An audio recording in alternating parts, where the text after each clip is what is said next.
Баршаңызға қайырлы күн. Бүгін марсельеза салатын дайындаймыз. Алдымен саңырауқұлақты тураймыз.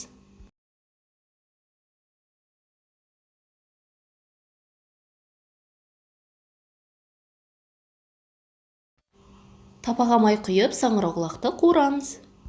Басқа да салат жасауға саңырауқұлақты көптеу қуырдым. Саңырауқұлақ осындай түске енгенше қуырамыз. Қызылшаны күштен өткіземіз.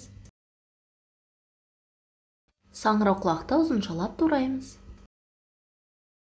1-2 түйір сарымсақ тураймыз. Қызылшаны духовкада пісіріп алсаңыз дәмді болады.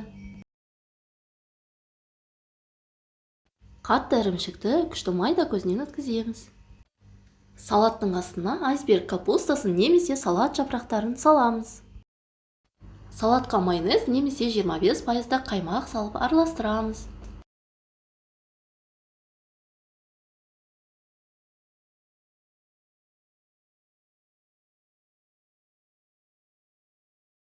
Салаттың үстіне ірімшікті саламыз.